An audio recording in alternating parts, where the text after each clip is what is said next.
আমাকে কি দেখতে তেলাপিয়ার মতো লাগে, সস্তায় বাজারে পেলে ঢুকিয়ে নেবে ব্যাগে। আমাকে কি দেখতে তোমার মাগনা মাগনা লাগে, সালামটা আমার থেকেই চাচ্ছ কেন আগে? চাঁদা খাও রিক্সাওয়ালার, চামচামি ল্যাংটা রাজার, তবু কেন এত দেমাগ তোমার স্বভাবে? ক্ষণে ক্ষণে ইমান বেচো পয়সা চাটার লোভে, বলি তাই তুমি আর আমি এক কাতারের নই।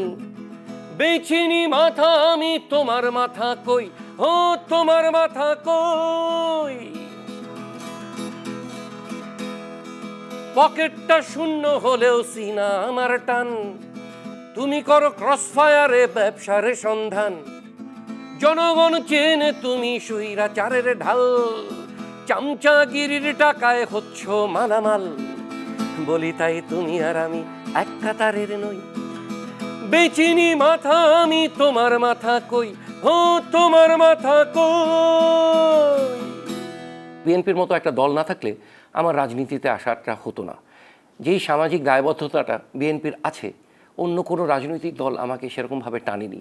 এবং বিএনপি একমাত্র প্রতিবাদী দল যারা কিনা প্রতিবাদ করতে করতে মিছিলের মধ্যেও কবিতা বলেন আমার মহাসচিব মহোদয়, যারা কিনা প্রতিবাদ করতে করতে কম্বলও বিতরণ করে সেই তীব্র শীতে, যারা কিনা প্রতিবাদ করতে করতে একটা গরিবের পাশে গিয়ে দাঁড়ায় বন্যার সময়। তো সেই সমস্ত এতটা চ্যালেঞ্জ উপেক্ষা করে যে দল মানুষের পাশে দাঁড়াতে পারে, সেইখানে আমার নিজস্ব ভবিষ্যৎ তৈরি করা তো অত্যন্ত ক্ষুদ্র স্বার্থ। তো আমি কেন চাইবো সেই ক্ষুদ্র স্বার্থের পেছনে ঘুরে? আমি তো অবশ্যই চাইবো আমার দেশের পাশে থাকতে, আমার মানুষের পাশে থাকতে। খুবই সাধারণ ব্যাপার। জাগরণে জাগরণে গণতন্ত্রের আগমনে, নির্যাতিত জনমনে তোমায় দেখা যায়।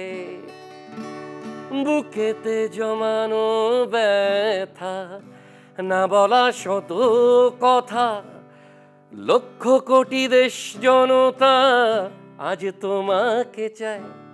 তুমি আনবেই ফিরিয়ে জানি দেশের সম্মান, তোমায় ডাকছে বাংলাদেশ তারেক রহমান।